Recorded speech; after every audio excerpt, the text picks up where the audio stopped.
Life on earth is a journey.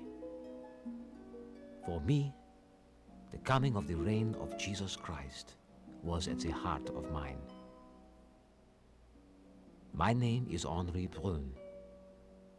As an Assumptionist religious and priest, my journey on earth was completed January the 15th, 1895, in the 50th year of my ordination to the priesthood. I died in New York as the first Assumptionist to have arrived in America. While much was left unsaid and left undone, I see clearly now that my task was not to complete everything, but to do everything completely. Most important, to remain faithful to my life's mission and trusting completely in the one who stands at the helm of each journey made in faith. Speaking of the life I was called to lead, and some of the trials and triumphs our Assumptionist journey in North America has revealed, my heart fills with joy to share this story.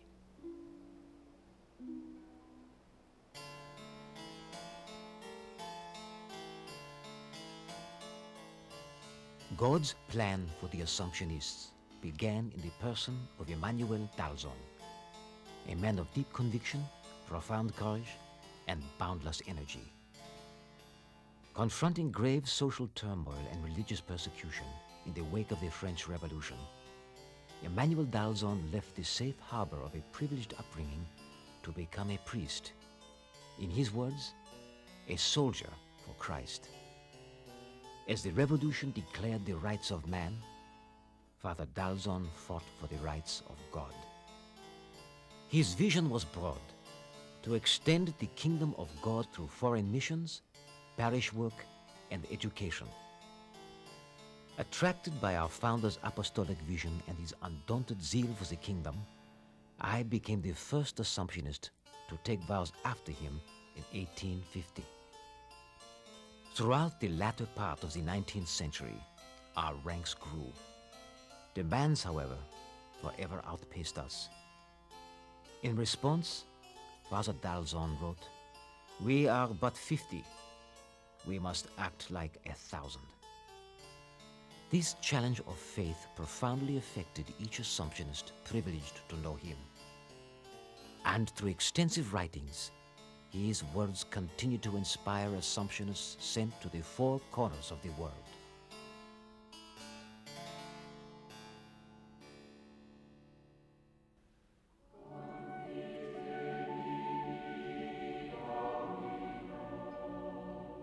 I was sent to America in 1891.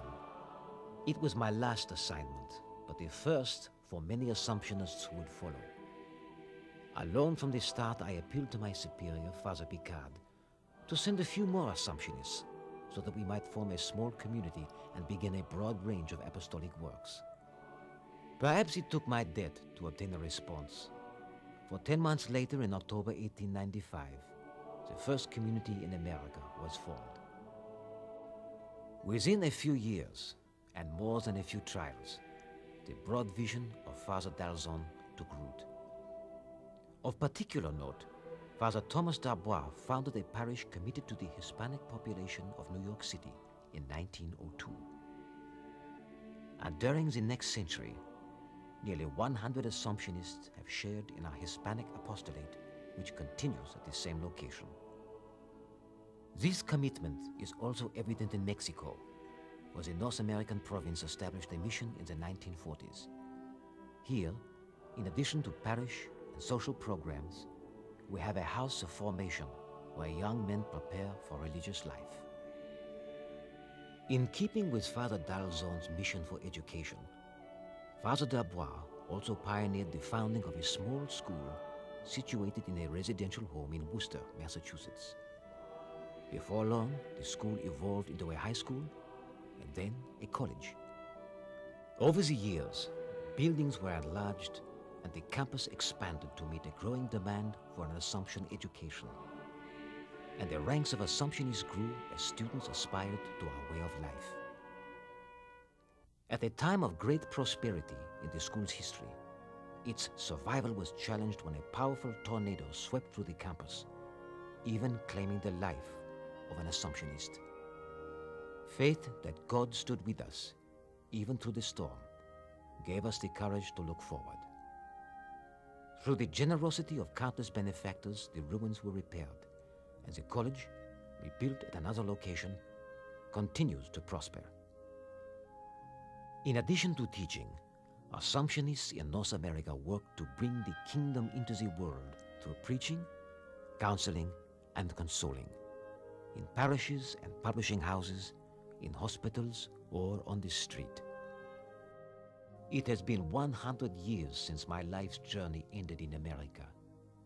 As the Assumptionist journey continues, I pray unceasingly that my brothers place their hope nowhere but in God's great mercy. Until our hearts together rest in the fullness of peace where the vision of faith is required no more, may they live in a household of perfect harmony, having but one mind and one heart intent on God.